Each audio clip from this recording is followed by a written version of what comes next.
안녕하세요. 아름다운 예배 김장혜 권사입니다. GCN 방송 시청자 여러분, 세계적으로 많은 사람들이 즐겨 부르는 찬송가 중에 Amazing Grace, 곧 놀라운 은혜라는 찬송이 있습니다. 나 같은 죄인 살리신 그 은혜에 놀라워 잃었던 생명 찾았고 광명을 얻었네. 이렇게 시작하는 찬송시를 지은 사람은 존 누턴이라는 사람입니다.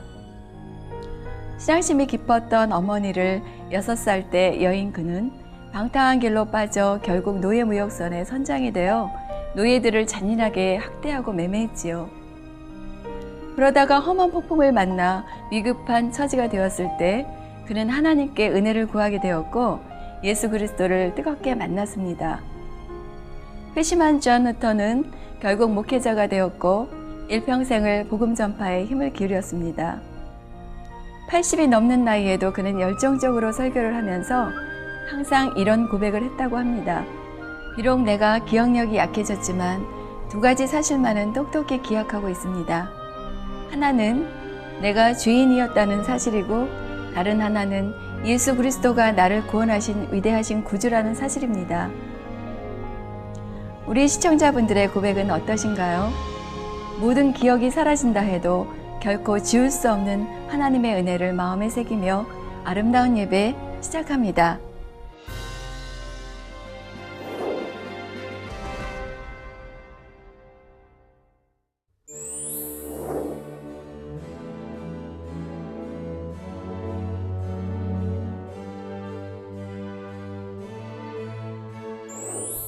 오늘은 성례부에 대해서 배워볼 텐데요. 성례부는 매 절기마다 성찬식에 사용할 포도죽과 떡을 준비하고 있습니다. 성례부에 대해서 배워보기에 앞서 성찬식에 대해서 알아보도록 하겠습니다. 성찬식은 예수님께서 친히 제정하셨고 주님께서 다시 오실 때까지 행하라고 하신 예식입니다. 예수님께서는 성찬에 떡과 포도즙을 나누면서 이는 인자의 살과 피라고 하셨지요. 요한복음 6장 54절을 보면 내 살을 먹고 내 피를 마시는 자는 영생을 가졌고 마지막 날에 내가 그를 다시 살리리니 하셨습니다. 반대로 인자의 살과 피를 먹고 마시지 않으면 그 안에 생명이 없고 부활의 소망도 없다는 것입니다. 그러면 어째서 성찬식이 이렇게 중요하며 성찬식을 하는 이유는 무엇일까요?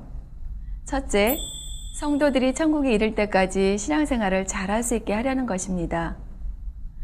단순히 떡과 포도즙을 먹고 마시는 것이 성찬식의 의미가 아닙니다. 떡과 포도즙에 담긴 영적인 의미를 깨달아 영적으로 인자의 살과 피를 먹고 마실 수 있어야 하지요. 영적으로 우리가 인자의 살을 먹는다는 것은 하나님의 말씀을 양식 삼는 것을 의미합니다. 요한복음 1장 1절을 보면 말씀이 곧 하나님이시라 했습니다. 그래서 인자의 살을 먹는다는 것은 다시 말해 하나님의 말씀을 양식 삼는다는 것입니다. 말씀을 지식으로만 삼는 것이 아니라 그 말씀으로 마음을 변화시키는 것이지요. 인자의 살을 양식 삼기 위해서는 반드시 인자의 피를 함께 마셔야 합니다. 이는 하나님의 말씀을 배움과 동시에 그 말씀대로 순종하는 행함이 반드시 동반되어야 한다는 말입니다. 저가 빛 가운데 계신 것 같이 우리도 빛 가운데 행하면 우리가 서로 사귐이 있고 그 아들 예수의 피가 우리를 모든 죄에서 깨끗하게 하실 것이요 하신 것 같이 그 피를 힘입어 죄 사함을 받으려면 반드시 우리도 빛 가운데 행해야 한다는 것입니다. 둘째, 성도들이 구별된 삶을 살게 하려는 것입니다. 성찬식에 동참하기 위해 어떤 마음으로 준비해야 할까요? 그러므로 누구든지 주의 떡이나 잔을 합당치 않게 먹고 마시는 자는 주의 몸과 피를 범하는 죄가 있느니라. 사람이 자기를 살피고 그 후에야 이 떡을 먹고 이 잔을 마실지니 주의 몸을 분변치 못하고 먹고 마시는 자는 자기의 죄를 먹고 마시는 것이니라. 이 말씀과 같이 성찬식에 동참할 때는 먼저 죄악을 회개해야 합니다. 하지만 우리 시청자분들은 믿음이 성장하시어 늘 십자가의 사랑을 생각하며 천국 백성으로서의 자부심을 가지고 거룩하고 정결하게 살아가실 것입니다. 마지막으로 나를 존중히 여기는 자를 내가 존중히 여기고 나를 멸시하는 자를 내가 경멸히 여기리라 하신 하나님의 말씀이 나옵니다. 그러므로 성찬식에 임할 때도 거룩하고 정결한 마음으로 임해야 하고 합당치 않은 마음으로 임하면 안 된다는 것입니다. 앞서 알려드린 말씀을 명심하여 인자의 살과 피를 먹고 마시며 거룩하고 구별된 삶을 살아가시길 바랍니다.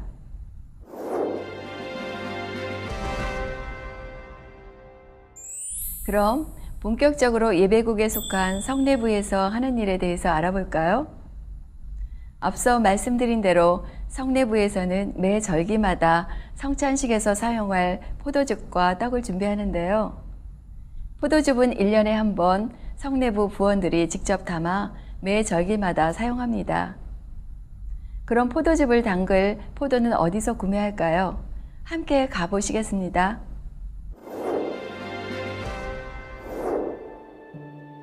성찬식에 드려질 가장 좋은 포도를 구하기 위해 가락동에 위치한 농수산물 시장을 찾았습니다.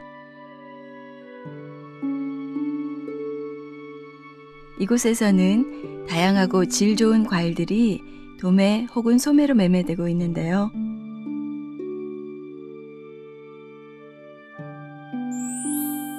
거룩한 성찬식 포도즙을 만들 때 사용할 포도이기에 가장 좋은 곳으로 고르고 또 고릅니다.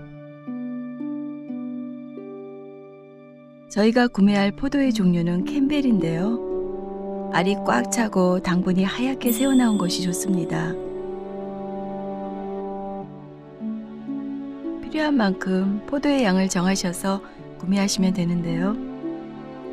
포도즙을 담그는 날과 가까운 시일에 포도를 구매하시는 것이 가장 좋습니다.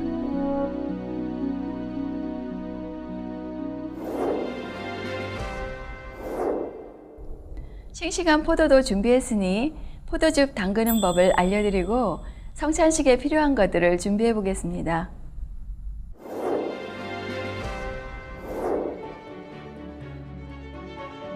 포도즙은 1년에 한 번 담가 매 절기 때마다 사용하는데요. 준비물로는 항아리, 솜, 여과지, 비닐, 고무줄, 흰 장갑, 유리병 등이 필요합니다.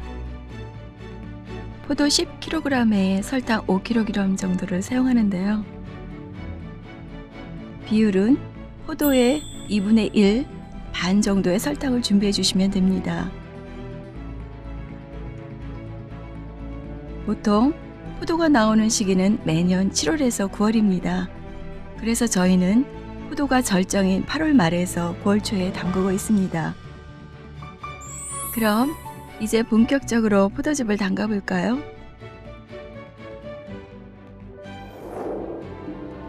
먼저 포도를 닦아 주셔야 하는데요. 포도는 씻지 않고 흰 면장갑을 낀 후 포도알을 한 알 한 알 따서 깨끗이 닦아 놓습니다.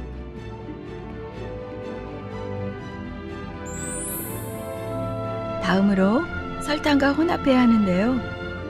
닦아 놓은 포도에 백설탕을 넣고 손으로 주물러 포도알을 터뜨린 후 설탕이 거의 녹도록 저어줍니다.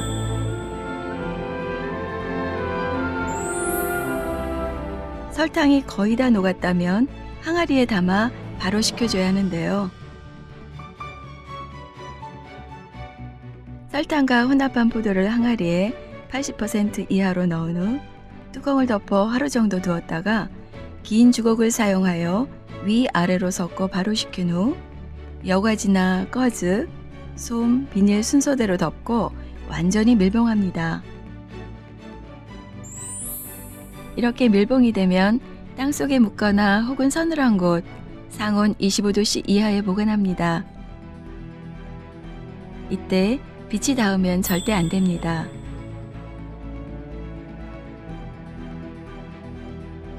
(2개월) 이상 발효시킨 후에는 포도즙을 걸러줘야 합니다. 처음에는 거침망에 짜지 않고 걸러만 주는데요. 포도 찌꺼기는 버리고 다시 고운망으로 걸러 성찬식에 사용합니다.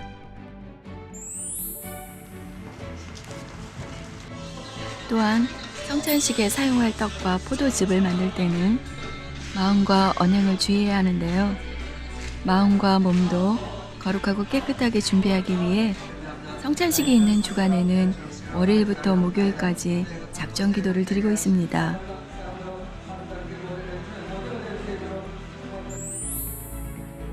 성찬식 한 달 전부터는 장례식에 참석하지 않으며 부득이하게 다녀온 경우에는 성찬식 준비 봉사에서 제외하게 됩니다.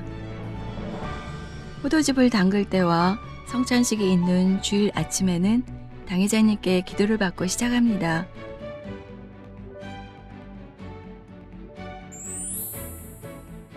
성찬식이 있기 전날 성례부원들은 성찬기를 꺼내 물로 씻고 마른 수건으로 닦아냅니다.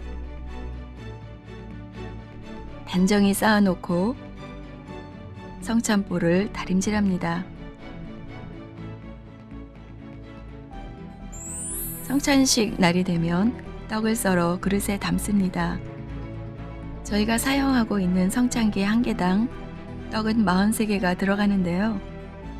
떡의 크기는 가로 세로 약 1.5cm 정도로 썰어냅니다.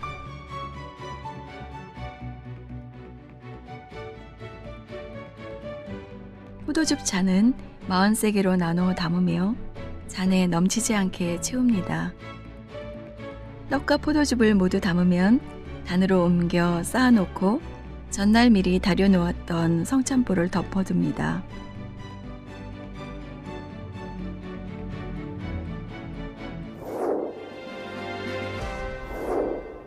이 밖에도 성찬식에 쓰이는 성물이나 떡과 포도즙을 관리할 때도 주의해야 할 것이 있습니다. 성찬식의 식기를 비롯하여 모든 성물은 사람이 사사롭게 사용해서는 안 되며 폐기할 때도 함부로 다루면 안 됩니다. 이제 낡아서 성찬식에는 쓸 수 없는데 아까우니 내가 집에 가져다 집에서 써야겠다 하거나 아무데나 버려서도 안 됩니다. 그런 일이 허용되기 시작하면 사람들의 마음이 무뎌지므로 하나님의 것을 거룩히 여기는 마음이 흐려지게 되는 것이지요. 성경에 보면 엘리 제사장의 두 아들의 사건을 통해서도 잘 알 수 있습니다. 단에 올려 기도받은 떡과 포도즙은 구별된 것이므로 성찬 후에 남았다고 해서 개인적으로 먹고 마시면 안 됩니다. 성전 동편에 땅을 파고 묻거나 부어야 하지요. 아직 기도받지 않은 포도즙은 잘 보관했다가 다음 성찬식 때 사용하면 되겠습니다. 떡의 경우에는 단에서 기도받지 않은 것은 남았을 때 믿음이 있는 분들이 먹어도 가합니다. 이렇게 성찬식에 관련된 것만 아니라 하나님께 속한 모든 것을 귀히 여길 수 있는 여러분이 되시기를 부탁드립니다.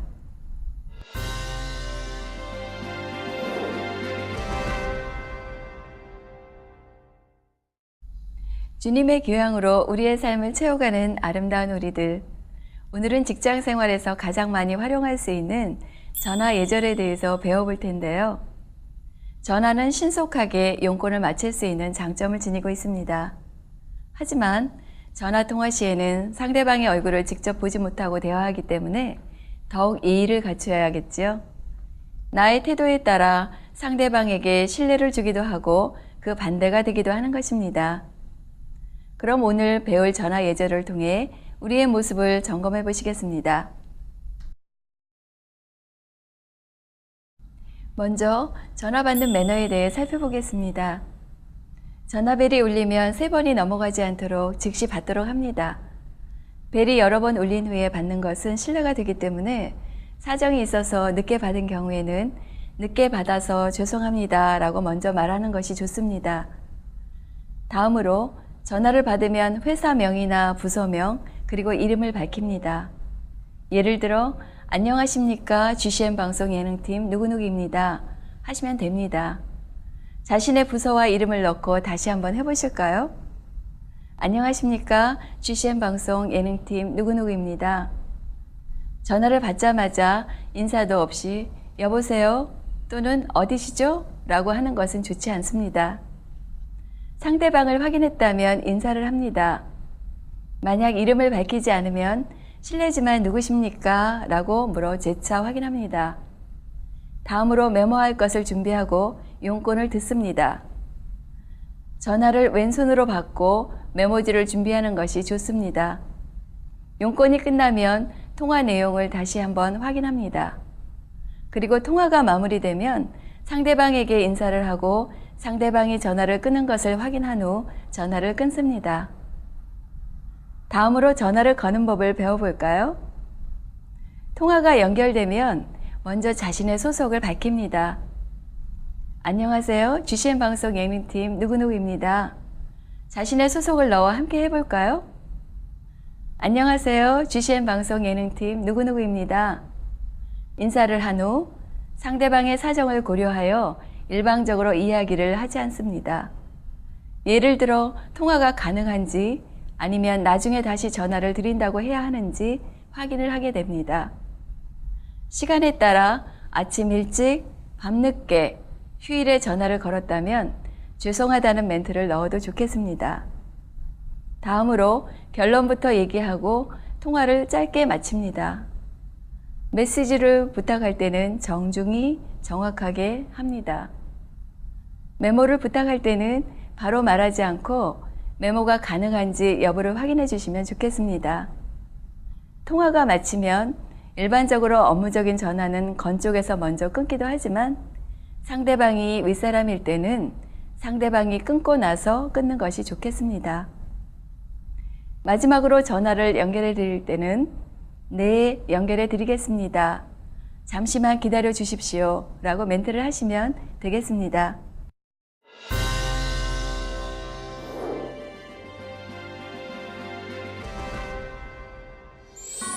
GCN 시청자 여러분, 오늘은 성찬식의 의미와 성례부에 대해서 알아보았습니다. 일반적으로 부모는 자녀를 위해 끊임없이 희생하고 가진 것을 다 내어준다 해도 아깝게 여기지 않습니다. 내가 배고파도 자녀들이 배부르면 행복하고 내가 고되어도 자녀들이 잘 될 수 있다면 어떤 고생도 이길 힘이 오지요. 더구나 그 자녀들이 잘 성장하여 중심에서 부모의 은혜를 깨달아 감사하고 사랑하며 순종하는 모습을 보면 부모의 마음이 얼마나 뿌듯하겠습니까? 우리도 한없이 주시는 아버지 하나님의 은혜에 감사와 기쁨을 드리는 자녀가 되시길 바랍니다. 오늘도 주님의 사랑 안에 평안하세요.